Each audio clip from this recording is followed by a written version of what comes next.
Israelite women do. They would go down to draw water from the river, whereupon the Holy One prepared small fishes for them inside their jars. They would cook some, sell some, and buy wine with the proceeds, and go out into the fields and feed their husbands there, as it says, with all work of the fields.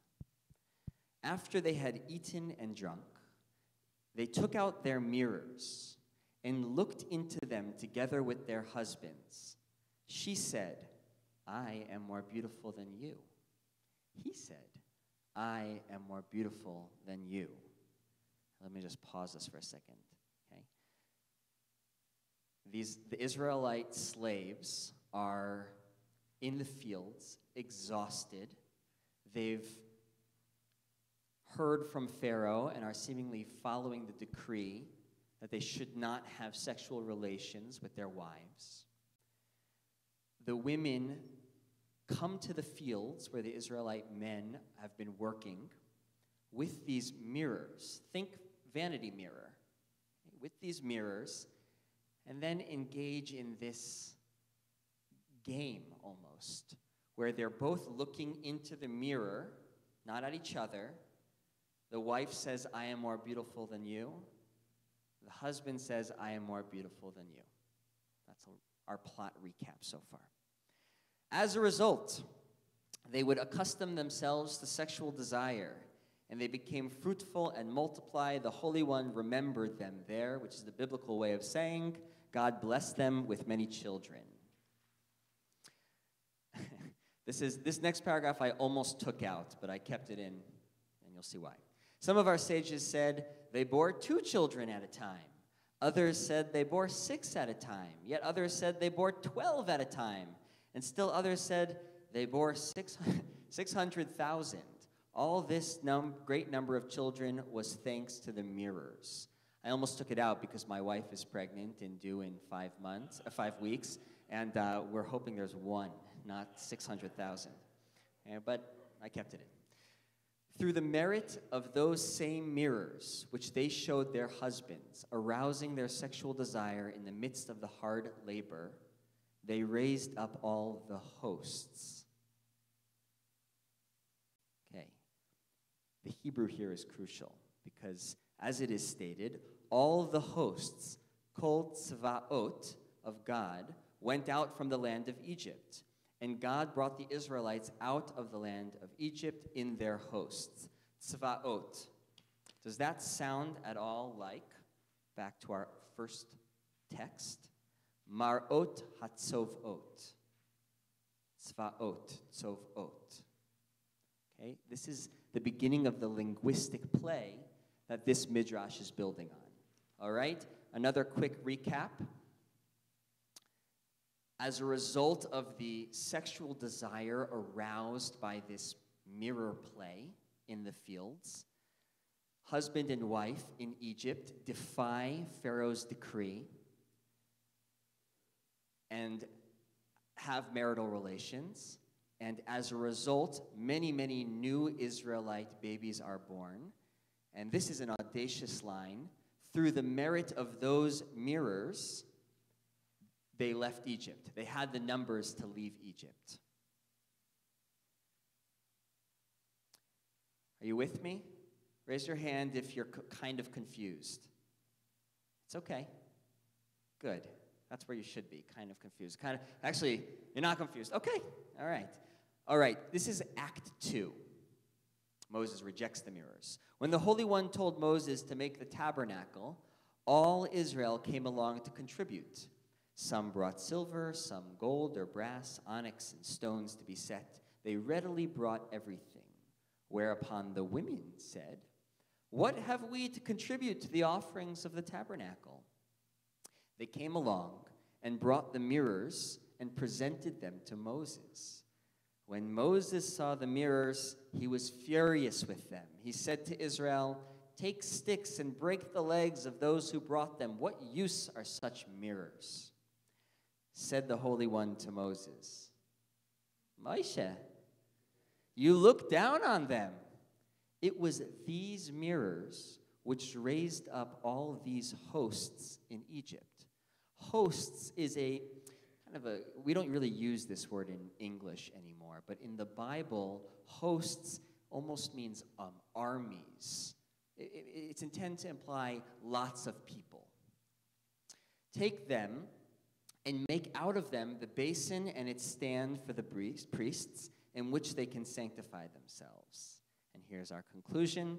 As it is stated, and he made the basin and its stand of bronze out of the mirrors of the ministering women that raised up hosts, hamarot, hatzovot, asher tzavu, those same mirrors which raised up all the hosts. Okay, so let me give a quick recap. These same mirrors that the Israelite women brought into the field to arouse the sexual desire of their husbands lead to the Israelite people continuing to have children, which they otherwise wouldn't have. Because Pharaoh's decree is a pretty serious decree. So they have children, and it was because of those children that they left Egypt, that they left slavery. In the wilderness years, when they start to build the tabernacle, everyone is bringing their offerings. The women say, well, what do we have to bring? Presumably they're not owners of property in the same way. So they bring to Moses these mirrors, the same mirrors that were used in Egypt. And Moses says, are you kidding me? We're building a holy tabernacle. You want me to, build something out of your mirrors? To which God says, open your eyes, Moses. You wouldn't be here in the wilderness if not for these mirrors, by extension, these women. That's our midrash. Okay. Here are the rules of bibliodrama. 1 second.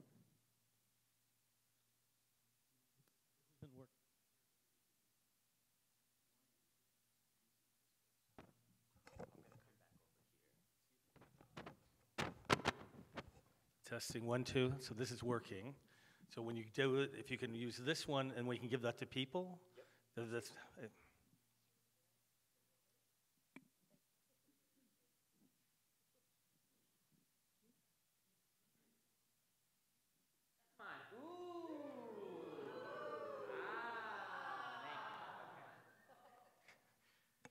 This is how bibliodrama works.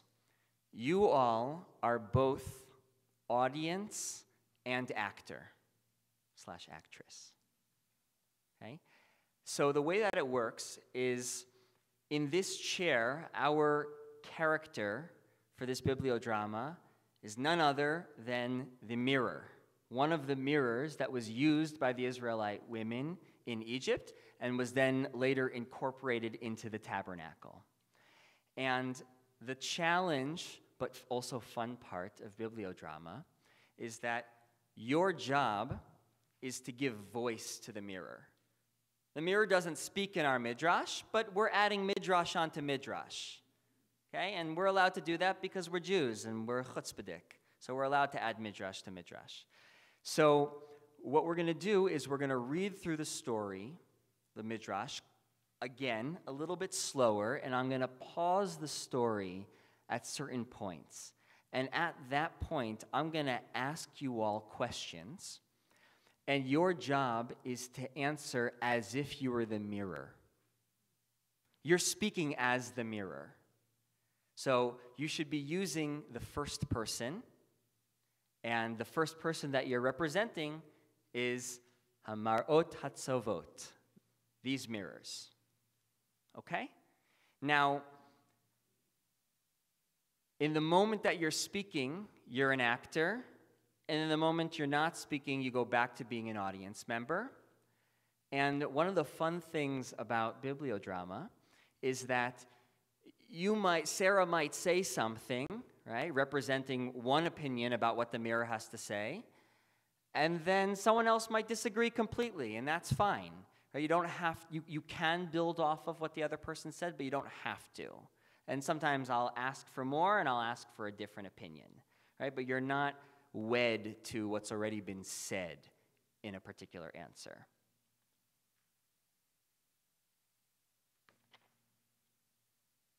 You ready?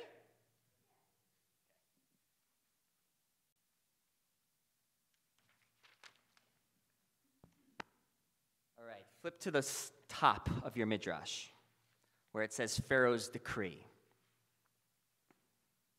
Sarah, will you read for us, you find that?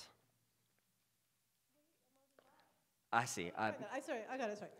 Everyone see where we are? It's just the second text on the page, on the front We side. find that when the Israelites suffered harsh labor in Egypt, the Pharaoh decreed that they should not sleep at home nor have relations with their wives. Keep going. Said Rabbi Shimon Chalafta, what did the Israelite women do? They would go down to draw water from the river, whereupon the Holy One prepared small fishes for them inside their jars. They would cook some, sell some, and buy wine with the proceeds, and go out into the fields and feed their husbands there, as it says, with all the work of the field. After they had eaten and drunk, they took out their mirrors and looked into them with their husbands. She said, I am more beautiful than you. He said, I am more beautiful than you. Great. Thank you. All right, pause. This is our first place in the story that we're going to give voice to the mirrors. Okay, so all you know is what's happened thus far in the story. So I'd like for you, again, to imagine that you are the mirrors at this point in the story.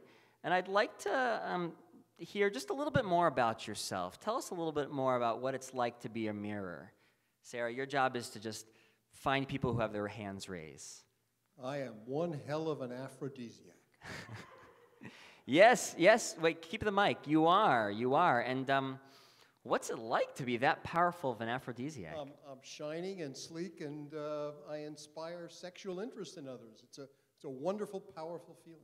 Quite the mirror. Anyone else? Who else wants to tell us about what it's like to be the mirror? Sarah, you're going to get your steps in today. Listen to your wife. Of course she's more beautiful.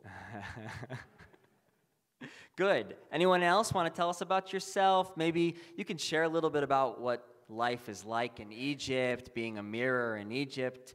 But, the slaves, you're a mirror for slaves. What's that like?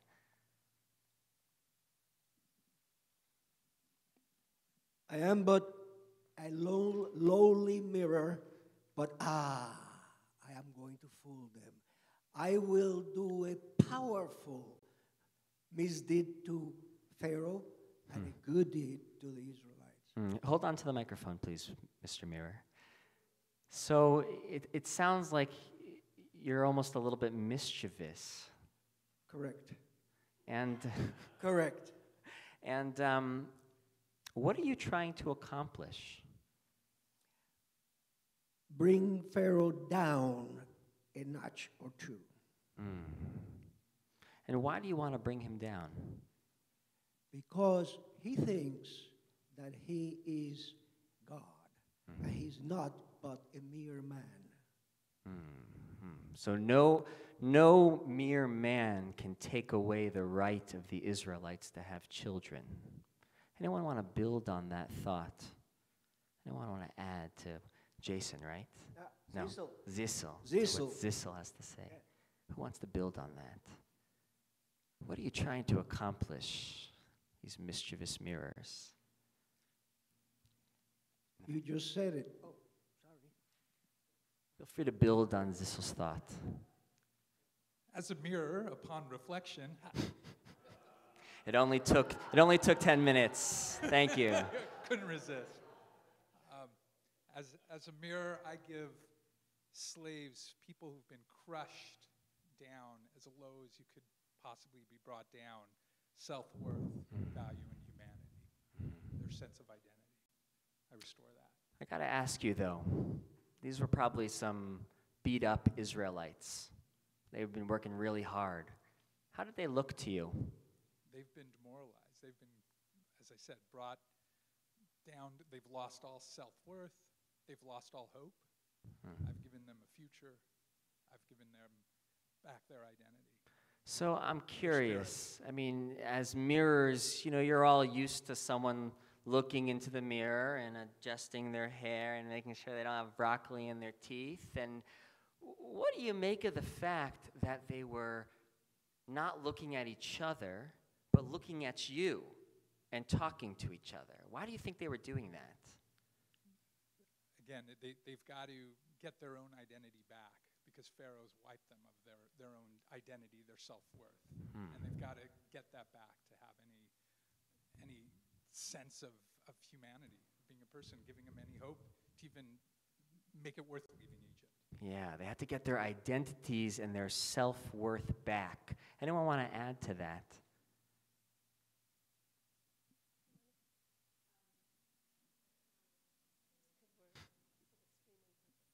All right. When I look at a mirror and I think about the slaves, I think that, you see one another in this mirror without looking directly at each other, if it's a male, female, if you choose, if you wish. And I just find that it shows the imperfections, but it also shows something much deeper. And it shows the beauty and the love that shines through the eyes of those two people, those lovers, if you will. And so I think it goes beyond just the physical. They go deeper, and they can see each other through the eyes. Because my mother used to say the eyes are the mirror to the soul. So I think that's what that mirror is actually. You can see the beauty, you can see the hurt, you can see maybe being emaciated, maybe small, maybe worn down and broken, but two lovers can still see the beauty even in the mirror. They can see past that. So I got to ask you, because they were looking into you. Right, you're the mirror. They were looking right into your glass surface. When they started talking, do you think that they felt the love, or did it build over time? I think that it built over time, just like in any healthy relationship. And if I may interject, my parents will be married 70 years in a couple of weeks. And they're both 92 years old. And I think I've seen it through precept and example, just even when my mother is down or my dad is down. You see that beauty. You see it. So they didn't start off that way. And, being worn and torn down and beaten. But they still, so I think it was a process that they started feeling better about themselves, if you will, as slaves. Yeah, I wonder if there's a different mirror in the room who wants to tell us how it felt when they started speaking into you. I am more beautiful than you. I am more beautiful than you. What would that feel like as the mirror over here? Y'all are doing great.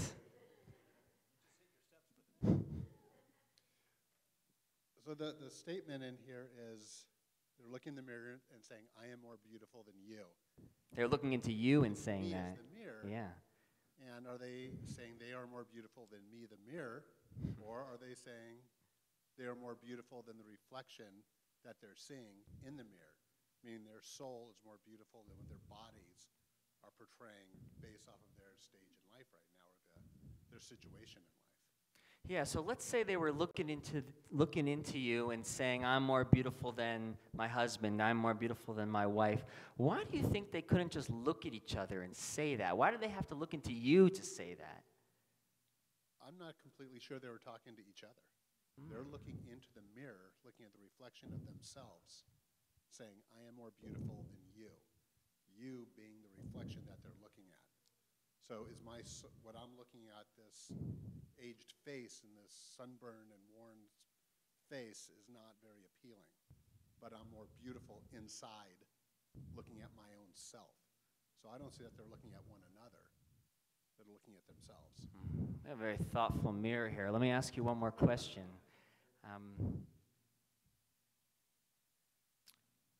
Over the course of them speaking, did their voices change at all? Do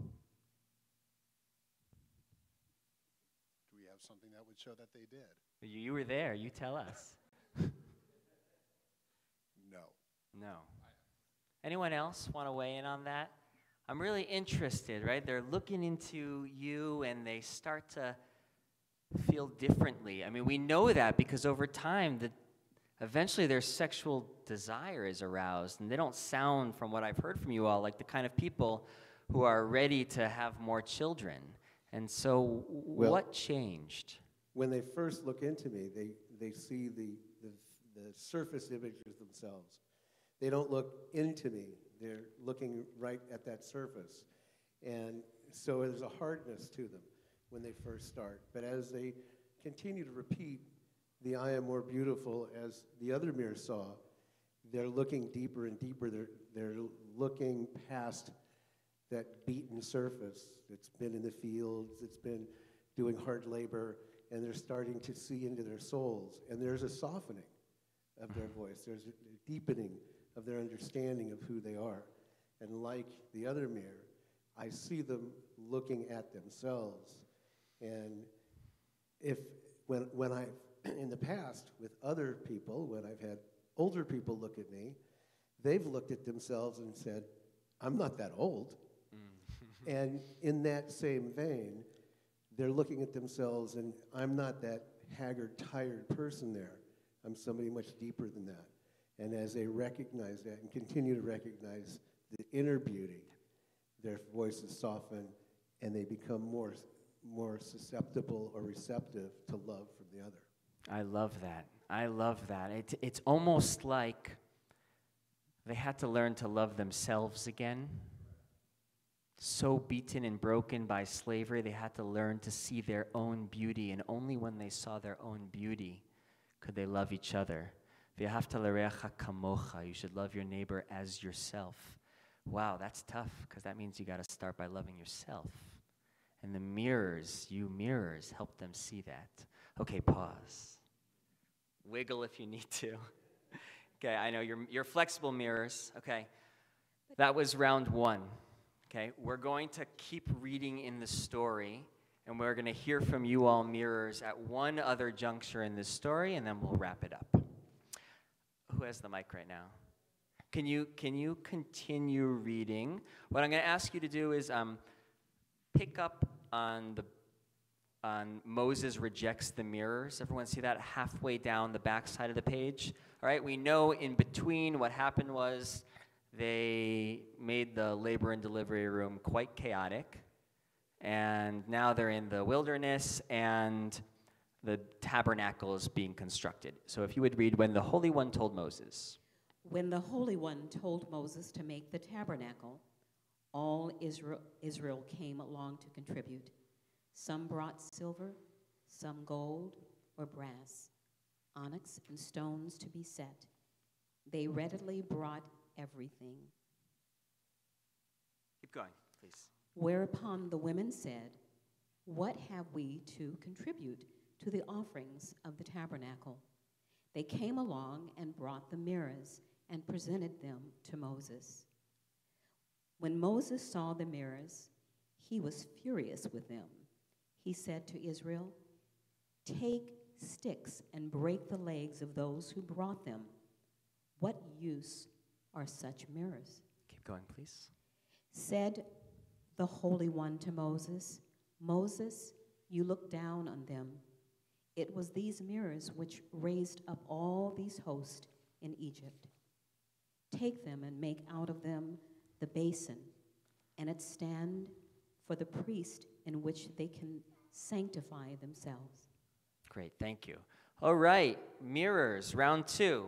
You're speaking in the first person again. What was it like to be offered as a donation to the tabernacle? How did that feel?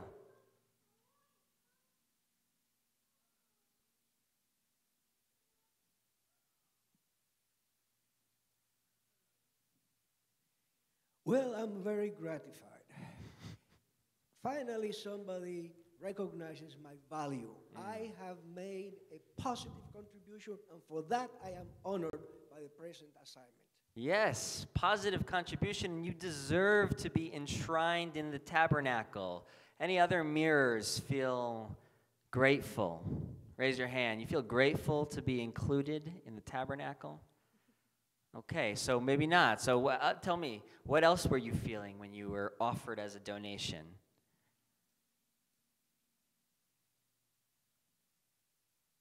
I'm grateful to have been offered as a donation and to be appreciated, but will my work cease? I can do so much more. Yeah, interesting. And I'd love to hear a little bit about that moment that Moshe Moshe. He not so fond of you, it turns out.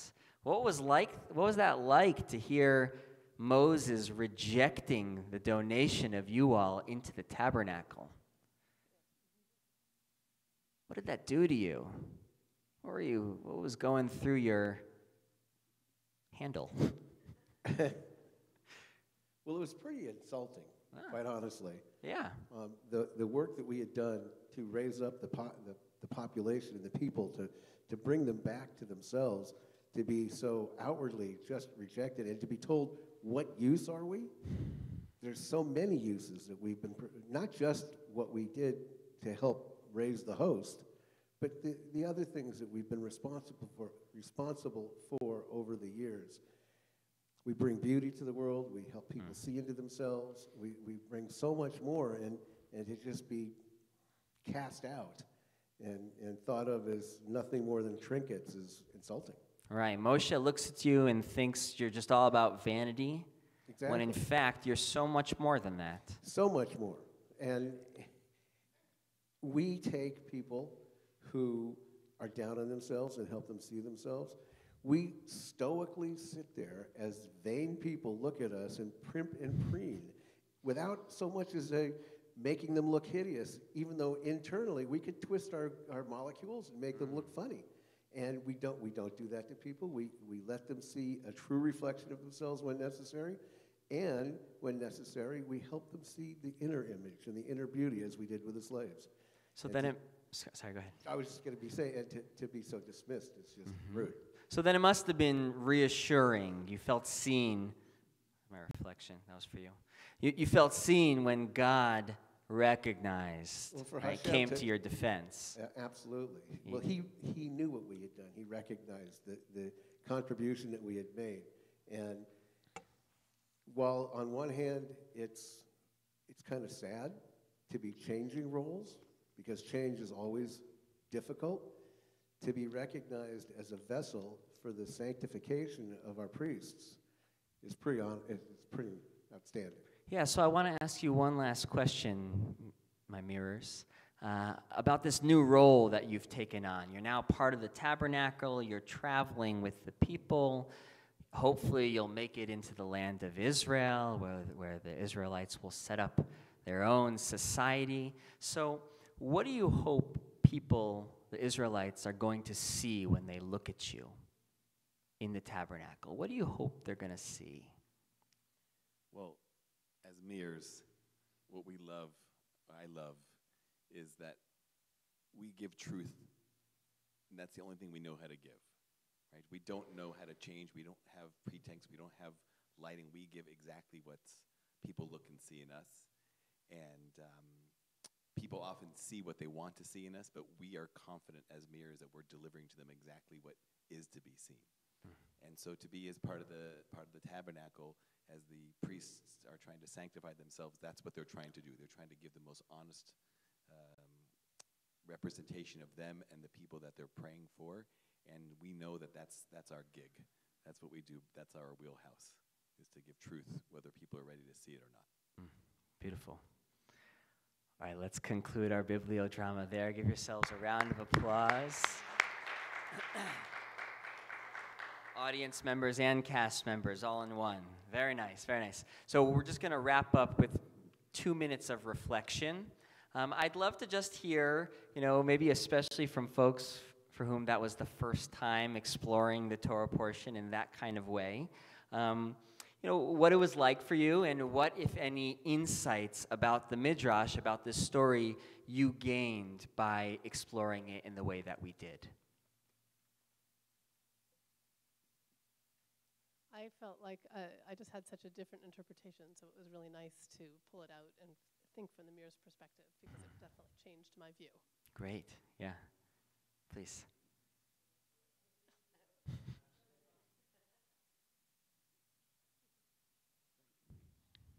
I think that as a learning tool, is a very powerful tool.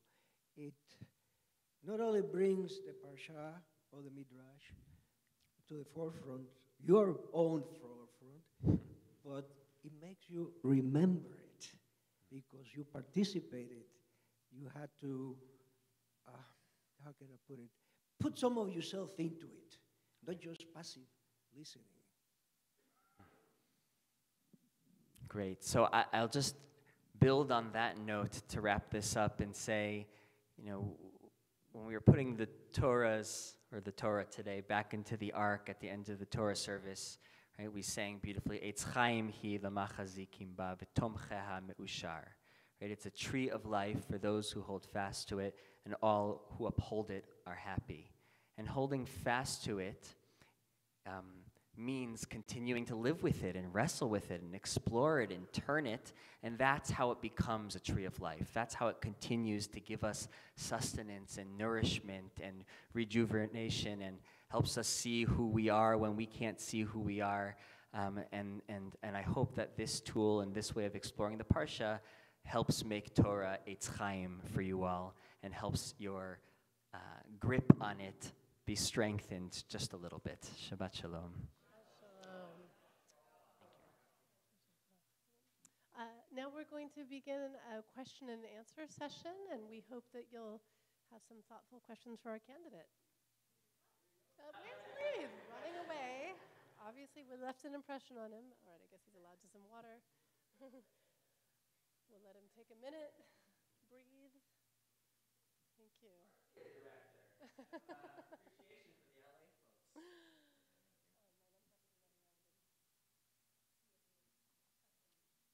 I move this back to the center.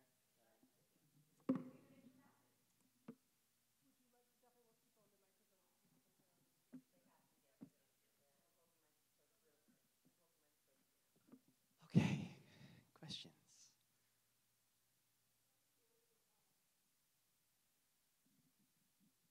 I know you were at the Young People's Program at Brandeis. What have you learned about how to engage young people from that program? Because that's a challenge for synagogues.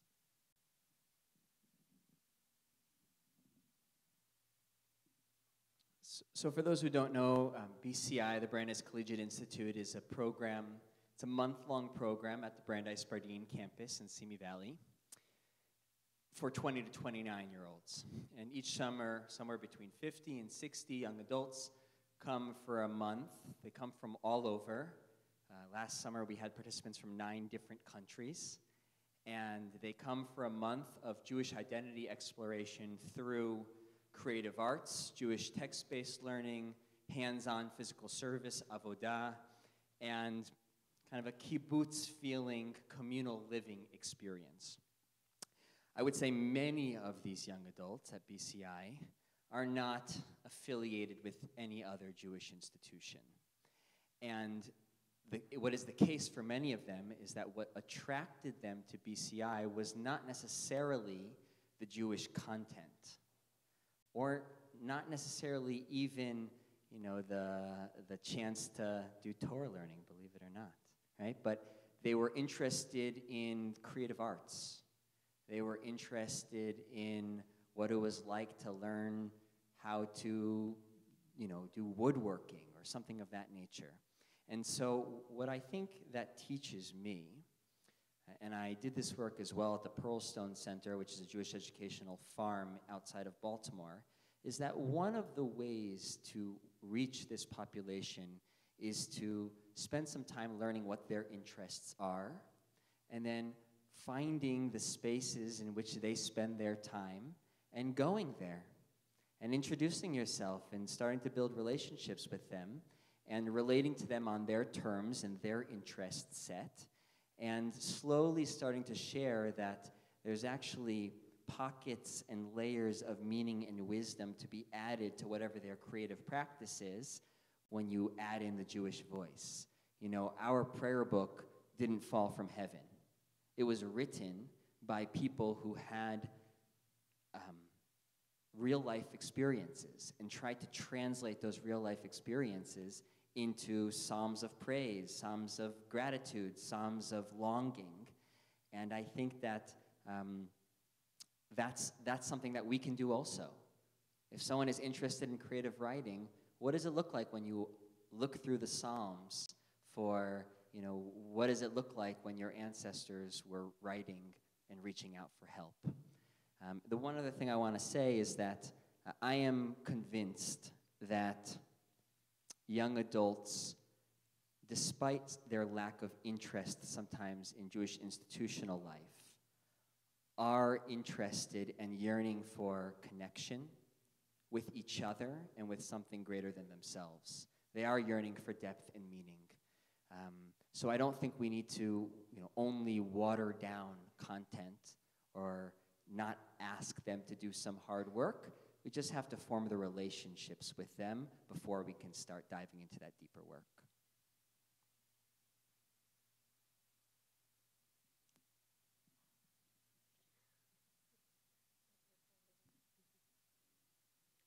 Hi, Rabbi. I'd like to ask you a couple of questions about a piece of your sermon. In the morning, you talked about how the Torah was an evolving document, and there's going to be four hands at the piano, and there's dissonance, and there's going to be room for some and not enough room.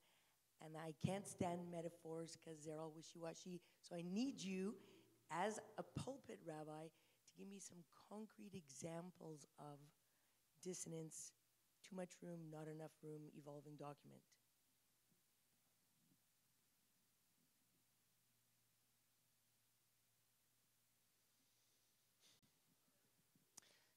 The Torah says we should execute justice an eye for an eye.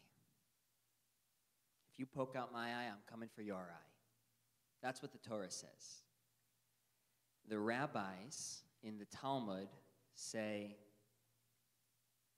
that doesn't sound right.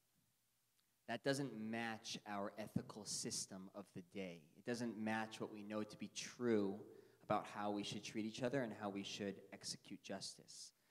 So the rabbis brazenly and boldly rewrite the Torah by interpreting it, by interpreting an eye for an eye as an eye for the value of the eye. So the justice system that the rabbis created is a justice system, I think, that demonstrates a certain moral evolution and replaces corporal eye-for-eye punishment with a justice system that I think more resembles what we have today and what we've evolved to today. Now, I think that when we think about some of the contemporary challenges, right,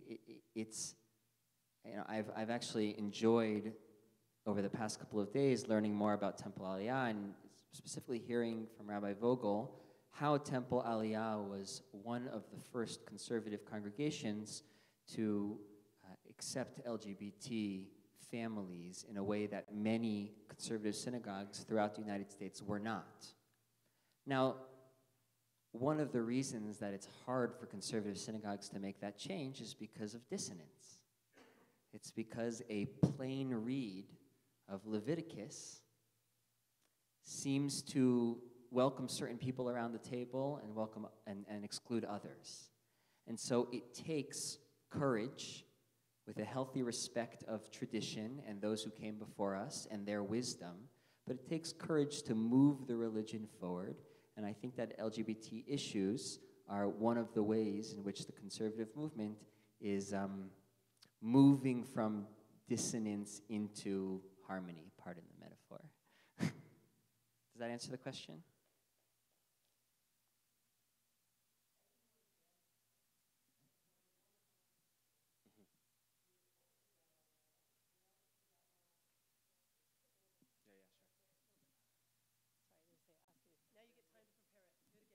Okay, thank you for one example. I need a couple more because as a pulpit rabbi, you're going to concretize your metaphor. It's good. It gives you a few minutes to prepare. So I think another example has to do with the prayer service, right? I mean, we have a prayer book with 800-something pages in it, and a full Shabbat morning service has a lot of words and a lot of places, I think, to get stuck in those words. And so I would say, on the one hand, there are traditional voices that say, yeah, but those words are in the Siddur for a reason, and who are we to skip over any of them? The other voice, which is an important voice and a balancing voice in this conversation, is the voice that says, but yeah, what is prayer actually about? What are the kinds of experiences and moments and heartfelt experiences that we want people to have? In what ways are these words helping us get there, and in what ways are they not? And so the willingness, I think, even to play with liturgy, what liturgy is recited on Shabbat morning, on Friday night, what's skipped, what's not skipped, I think that that's part of the evolution and experimentation that keeps our religion not just moving forward, but more importantly, relevant and speaking to the deep questions that people have in their lives. Thanks.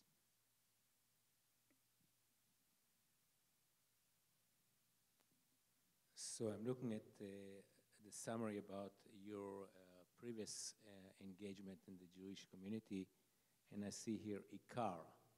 And I'm wondering what drew you to Ikar as far as the movement. What did you learn from it? What stays with you?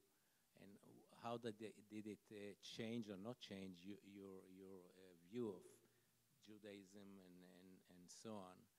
And the second thing is, did it change anything about or did you have any thought about the way you look at Israel before you went there and maybe after? I'm not sure, so I would like to hear that as well. So that's my question. It might also helpful to describe Ikar to people who might not have been. Sure, okay. So Ikar is a synagogue in Pico Robertson that is non-denominational, but founded by a JTS conservative movement ordained rabbi. The second rabbi is also a conservative movement rabbi, and they don't call themselves a synagogue, but it's a synagogue. So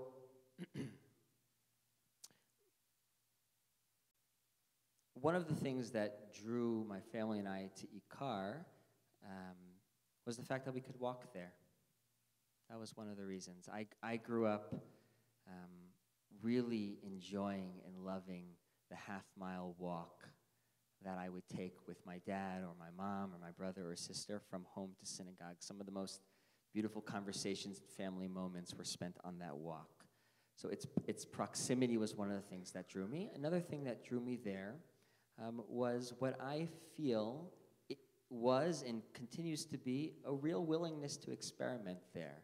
I actually think that what I was just talking about in terms of the willingness to think about liturgy and creative forms of liturgy and bringing in drums and musical instruments to a service is something that Ikar does, and I think does quite well. And my sense, I've never been in a rabbinic meeting there, but my sense is that the clergy team there is always evaluating and thinking, what is it that we're doing well? What is moving people? What is not moving people? And those questions, I believe, are they're the lifeline of a synagogue. Because it has to do with the relevance of the spiritual experience of services.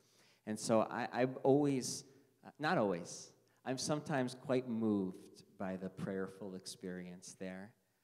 I find that their use of drums and creative melodies, traditional melodies, new melodies, sometimes even secular melodies, for me has really uplifted my davening, my prayer experience at Ikar. And, there's also a number of families with young children that, when we bring Ziva, who some of you met today, into Ikar, just like a Temple Aliyah, Ikar has a playground, right? And that also means that it's the kind of space that thinks about how do we make sure that everyone is comfortable, whether they're 102 or 2. And that matters to me because that also communicates the values and priorities of a synagogue. And I love that Ziva can be in the services and stop what she's doing when she hears the Shema and run around the rest of the time, at least for now. So that's part one of your question. Part two was about Israel. Now, I wouldn't say that my time at Ikar has been primarily centered around questions of Israel.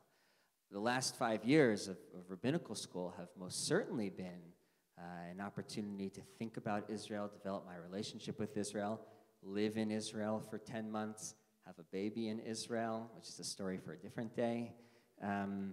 And my relationship to Israel, I would say, is one which is just like my relationship with Judaism, which is that I love Israel deeply, and I wrestle with Israel. And I try to prevent myself from being static. I try to continue learning, continue speaking to people, engaging people who I agree with and don't agree with in conversation about what they believe and why they believe. I think that keeps my relationship with Israel and Judaism honest and growing. And what I'll just conclude with is that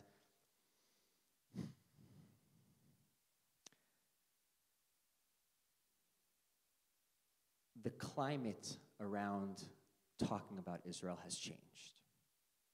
And I speak to my parents a lot about what it was like to live in the Jewish community in the United States in 1968, immediately after the Six-Day War.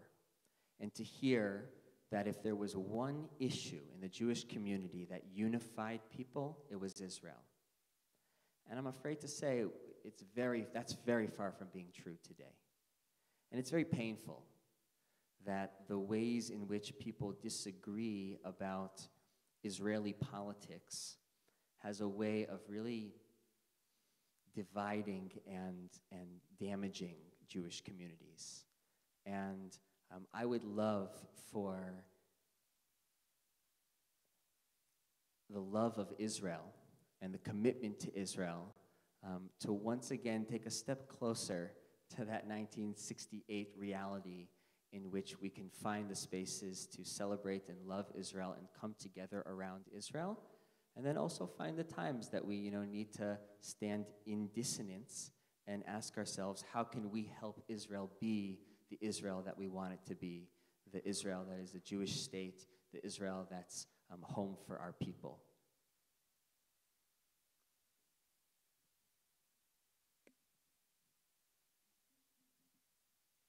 Rabbi, what is the main thing or things that you're looking for in a synagogue where you would like to work? Thank you.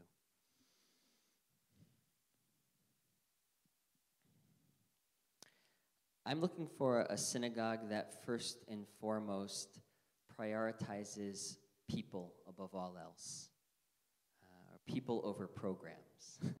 That it's a synagogue that actually develops its offerings and its programs based on truly knowing what the people in the synagogue want. And I want to be at a synagogue that works very hard to bring people together in all arenas in life, at all ages in life. A synagogue that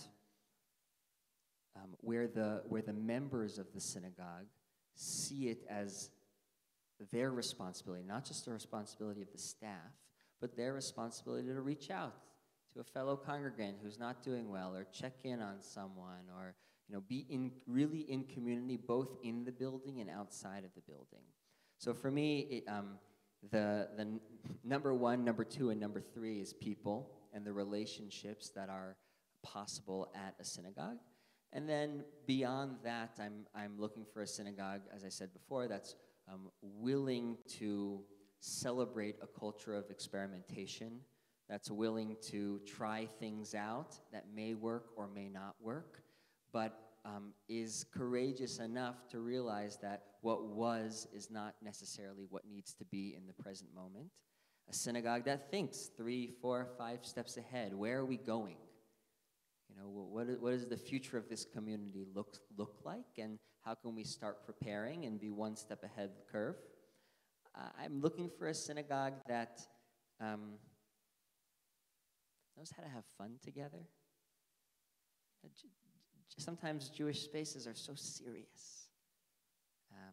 And unfortunately, Jewish people have no shortage of opportunities to come together for moments that are not so happy. But a synagogue that comes together and sings together and dances together and celebrates together, a synagogue that brings a smile to people's faces when they think about it, whether they're in the building or not, that's very important to me. Thank you.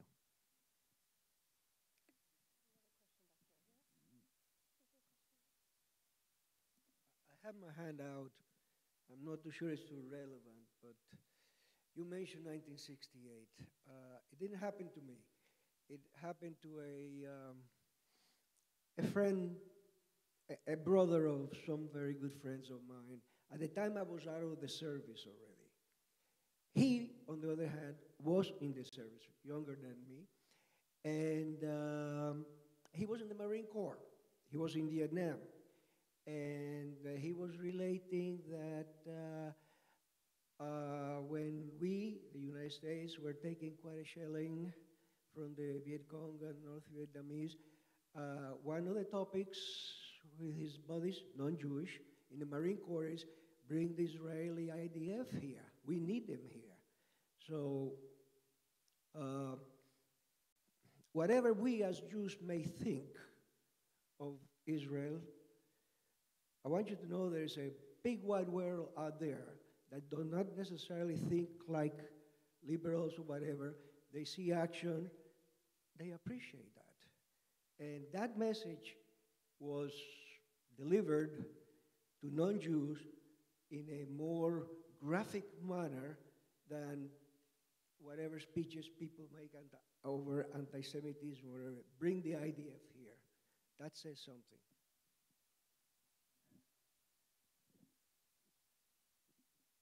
I just want to say, I want to add one notion to what you said, which is that I'm always touched when the first responders to an international crisis, like what we saw in Haiti a couple of years ago, are coming from Israel.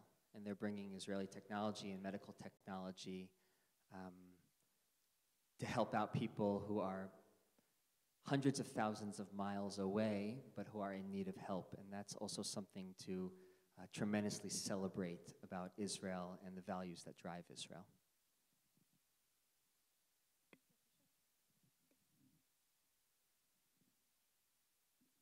Rabbi. So I want to follow a little bit on what Mike asked you, not so much specifically about ICAR, but I will tell you, as someone who's been involved a little bit in this process, and it's been personally very gratifying, people have come to me, and by far the most common question or type of question that I get is related to the worry about how you see and I think this is where Mike was talking about ICAR a little bit, how you see your job on the pulpit when it comes to issues of politics, issues of Israel, issues of Israeli politics, and all those types of things. Without generalizing too much, but I don't think I know that there's a sense that the millennial generation, which I think you fall in, I don't even know what that means, but okay, yeah, whatever it is, that there's the old school, perhaps the school that your father and grandfather raised in, where the rabbi really is primarily a religious figure. There's been an evolution in what's considered acceptable from the pulpit, that the pulpit has in many ways become a place for a rabbi or another clergy member to use as a way of pushing their beliefs one way or the other. And there's some concern in this community based on prior experiences. And so when people come to me, that's one of there is the number one fear is, how do you see your role there? How can you assure people that what you're going to do from the pulpit is something that will be one that's unifying and not divisive or delivering some sort of personal agenda? Sorry for the lengthy question, but.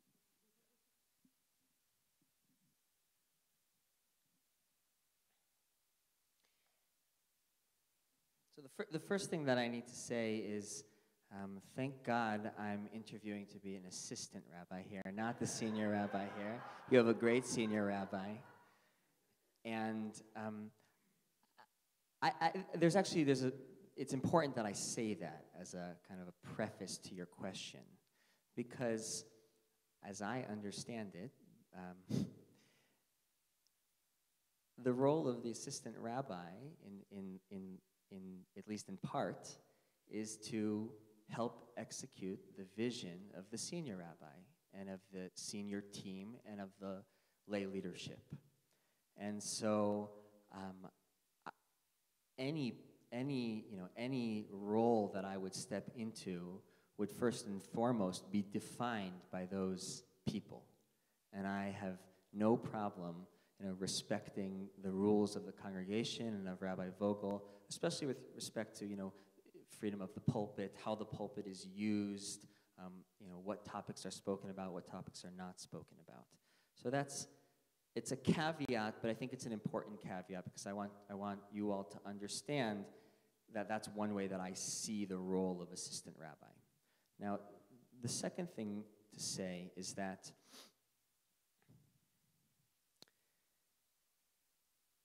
there are fewer and fewer spaces in society where people come together to do meaningful things together, who don't vote the same way, who don't agree on various political topics, be it domestic, international, or Israel. And the fact that a synagogue can be a place in which those people come together to worship and learn and to be together, I think is not to be diminished, and it's not to be taken for granted, because these spaces are harder and harder to come by. I think it's easier and easier to retreat into one's own echo chamber. And if you're on social media and you're in my generation, it's quite possible that you only get exposed to certain viewpoints. And so I think that it's significant that a synagogue is a place that can continue to bring people together despite the kinds of differences that in other spaces completely divide people and prevent people from having civil discourse with one another. And I think that it's the role of rabbi to help maintain that environment. And that means knowing, it goes back to the relational question, knowing who's in the community, knowing what are the kinds of issues that will tear the community apart, and most certainly not using the pulpit to talk about those issues.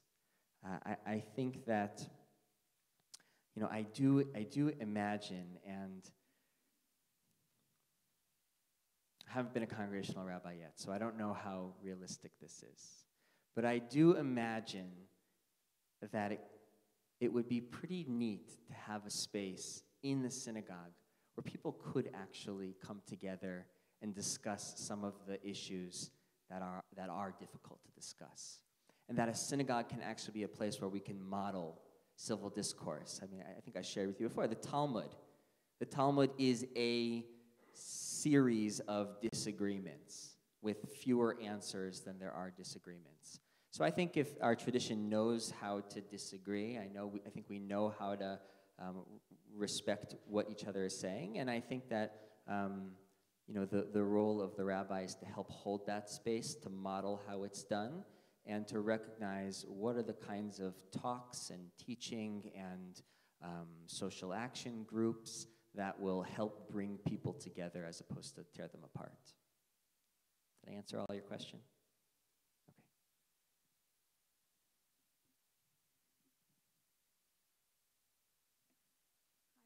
In your dreamed about free time, what do you really love to study the most in religion?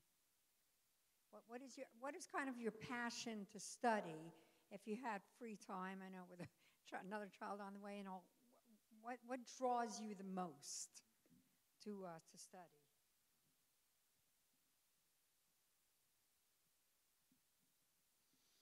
So I'm actually a chassid. I don't know if you know that about me, but I actually am very much a student of the Hasidic tradition. I don't know if any of you know Reb Mimi Feigelson, who was in Los Angeles and at Ziegler for a number of years. She's like my Rebbe, Reb Mimi, and I learned a tremendous amount from her about the ways in which Hasidic literature and just a certain Hasidic approach to God and life and the universe is both simultaneously remarkably subversive and creative and opening. And so I don't know if this is exactly my free time, but this last semester, we had the opportunity to do an independent study at school and pick any topic that we wanted and really learn it in either a way that produced a master's thesis or in one of these rigorous rabbinic oral exams. And I chose the oral exam. It was not live streamed, sorry. But what I chose to do is I chose to study two different Hasidic masters. Some of you heard last night, I mentioned Avraham of Slonim, but I chose to study someone named Mei HaShiloach, who's also known as the Ishbitzer, and also a Hasidic master named Meor Einayim, who's the Chernobyl Rebbe. And I love studying Hasidic literature, and I love the way that Hasidic literature is, I think, really preoccupied with the inner life and what it means to create a home for which God to inhabit and to really take the mitzvot, the commandments, and the lessons of the Torah and understand that what we do individually has cosmic significance. I'm very inspired by that kind of literature.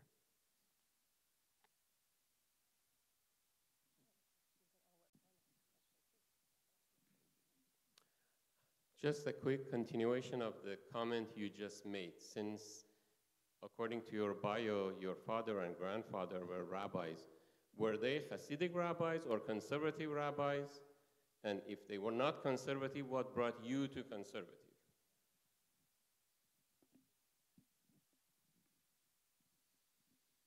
My father is a conservative rabbi, ordained at JTS, Michael Panitz in Norfolk, Virginia. Hi, Dad. My grandfather of blessed memory, David Panitz, was also a JTS ordained rabbi, a conservative rabbi. He served at Addis, Israel in Washington, D.C. for 10 years, and then at a very large synagogue in Paterson, New Jersey, Temple Emmanuel.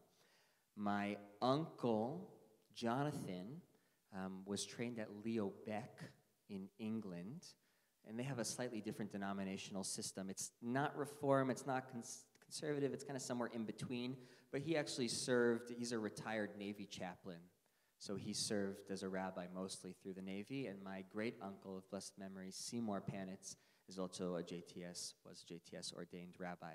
So the, the scandal was that I went to Ziegler, not that I stayed in the conservative movement, but I didn't go to JTS like, Avraham, Yitzchak, and Yaakov did. So I grew up in the conservative movement, about as deeply steeped in the movement. I went to Camp Ramah for many, many years, had some USY involvement, and so conservative movement spaces are very comfortable for me. And I will say that I've also learned a lot by spending time outside of the movement, in other spaces, in pluralistic spaces, non-denominational spaces. I spent 3 months in a fellowship that was most influenced by the renewal movement, which is a relatively recent movement. I did a year-long certificate in experiential education at Yeshiva University, which is not conservative. So, gam v'gam, both have been influential to me.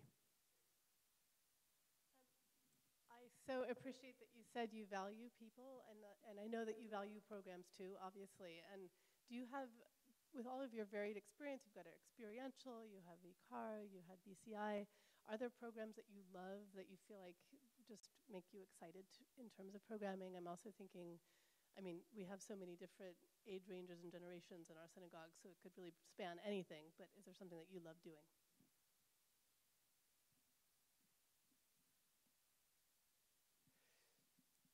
Some of my favorite educational moments have been in family settings. When I was at the program director of the Pearlstone Center, we ran monthly, we called them family farm days, where mostly unaffiliated families came to Pearlstone for a day of programming, usually around whatever Jewish holiday was coming up. We also ran, 5-day family camps, and these were mostly for families with kids ranging from preschool to I don't know, when do teenagers want to stop going to camp with their parents? That age. So, I love running family programs because parents act differently when they're in an educational setting with their kids. And some of the things that they might be too self-conscious to do if it was just adults, when you have kids in the room, they start dancing or standing on their head or being silly in ways that they typically aren't. So I love the spaces where, kids and their parents are together because and parents can kind of see the world through the eyes of their kids, which I was sharing yesterday, I think is a kind of a perpetual state of awe and gratitude, other than when they're tired, and then it's not awe and gratitude. And then what I also love about those settings is when you get the parents alone. Because I think that a lot of family education defaults to parents and kids together, which means that, understandably, the educational level has to be catered to the kids.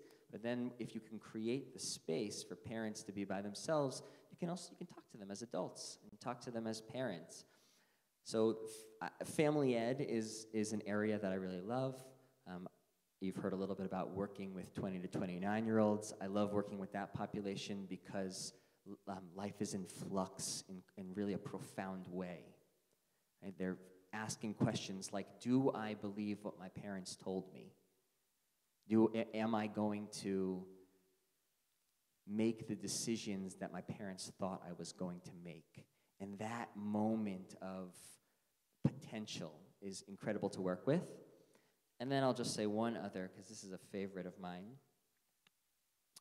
When I was at Pearlstone, one of my first job there was to help Jewish institutions around Baltimore create Jewish community and educational gardens. And one of the institutions that we partnered with was called the Weinberg Center. It is a senior living facility. And I worked with a team of 10 to 12 seniors to create a community garden on site of on the site of the independent living center. And I mean, first of all, my name is Morris, so we immediately bonded, me and the seniors. And I actually, I loved not just working with that population, but working with them in a way that allowed them to be active and allowed them to kind of both think about the lives they've lived and reflect on the victory gardens that they grew and the windowsill gardens that they had in Brooklyn, but also gardening, continue to create new life and get their hands dirty and be active.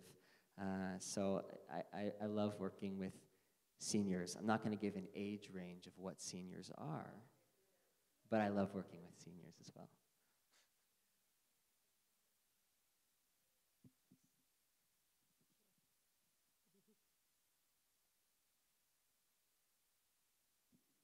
Hi, Rabbi. Given your family's long history with the conservative movement, I'm curious about what your perspective of the state of the conservative movement is today and where you see it 10, 20 years from now. And then second question or third question, what's your favorite kosher restaurant in LA? And have you been to the new Tel Aviv Grill in Encino?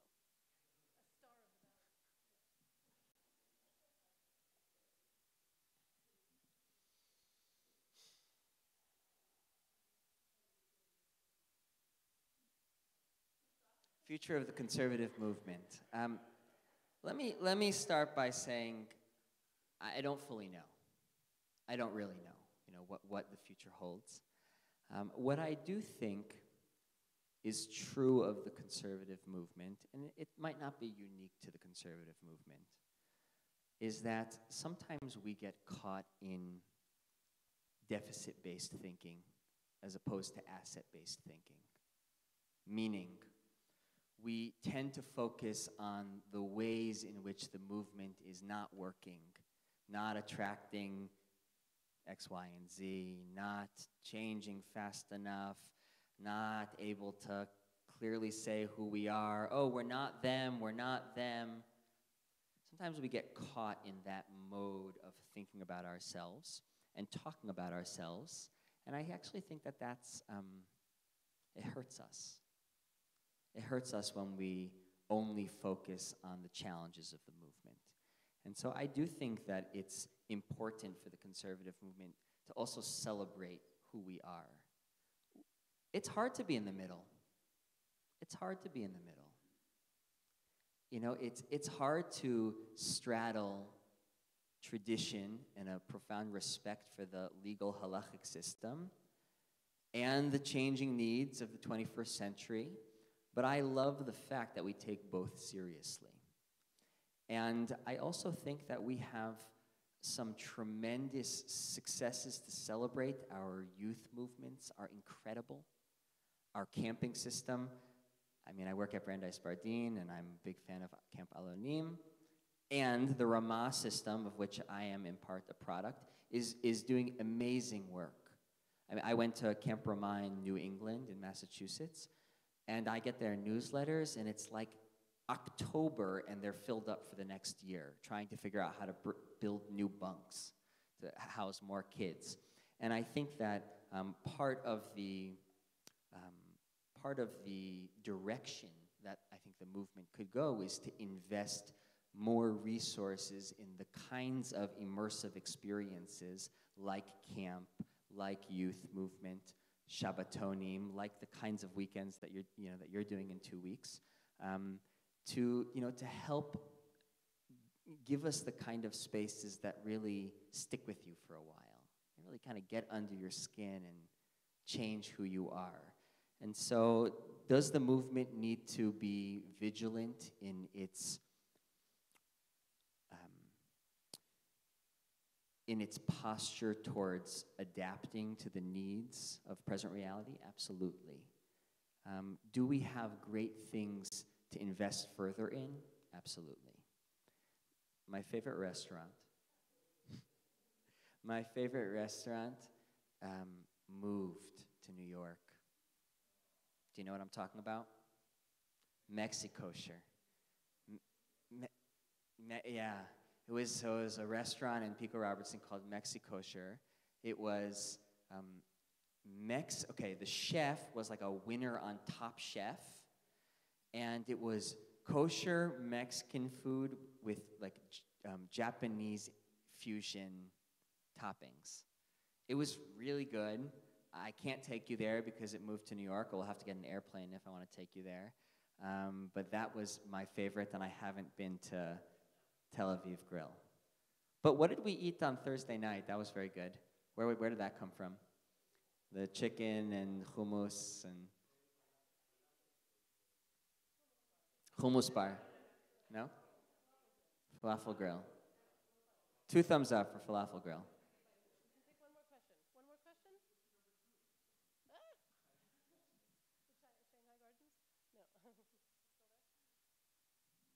Rabbi, I was just curious because I grew up on a different side of the fence. And I'm just, I hear you laughing over there. But there are certain things that I know I grew up, and I'm going to be very, very politically correct in my terminology that I choose to use. I know that everyone is not going to see, like you said earlier, eye to eye on everything. Is there a place for people in your mind, maybe the more mature generation, that maybe doesn't always see and embrace certain things without being looked upon like you're some kind of a strange person if you don't agree with certain things? And I had the opportunity of speaking to different people about Judaism and converting and all the above. But there's certain things I told them this is the best for me. I love this synagogue. And if I was, is there a place for people that don't embrace every single thing that maybe your father or your grandfather did not embrace in conservative Judaism? Because I know things are constantly changing. But does that mean necessarily that it's supposed to move away from what Torah ultimately teaches about a certain subject? And I don't know if what I'm saying makes any sense at all. Does it at all? Or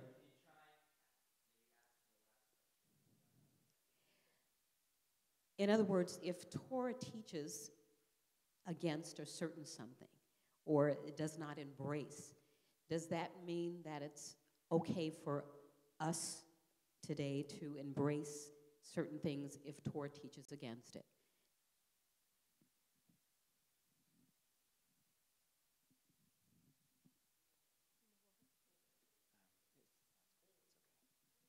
So I think your question is connected to your question, because I think that one of the brilliant but difficult things about the conservative movement is that if you log on to the law committee's website and you look at the legal responsa, which are answers to questions posed to rabbis that are meant to help define what the halacha, what the Jewish law is on a given topic, you'll find multiple contradictory opinions on the same topic.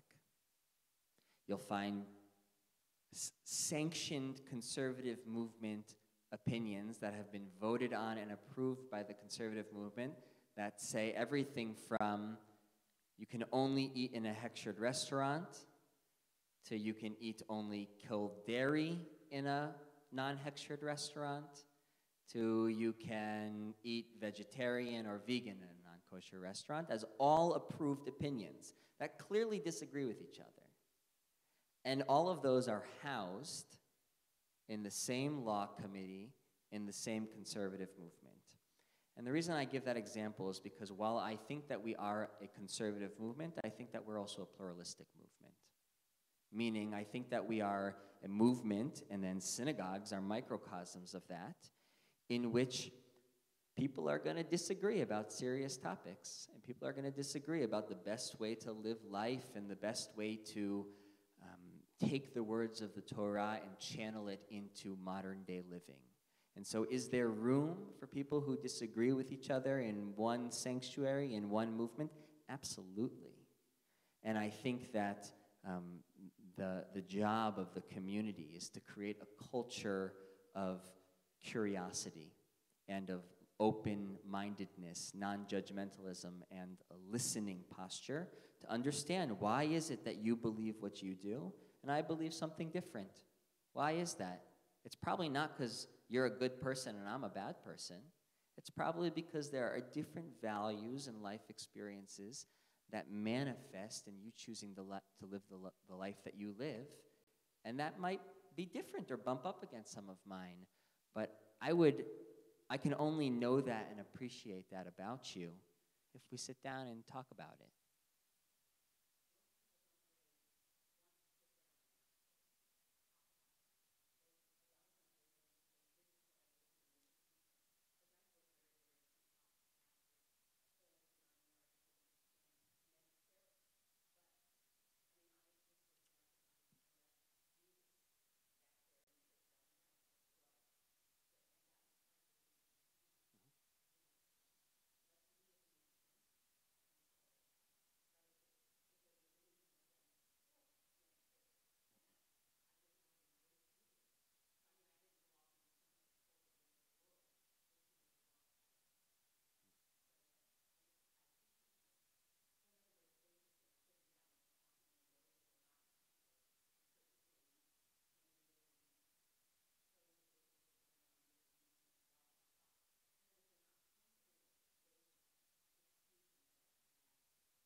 Well, the tradition teaches that there are shivim panim la Torah. There are 70 faces to the Torah.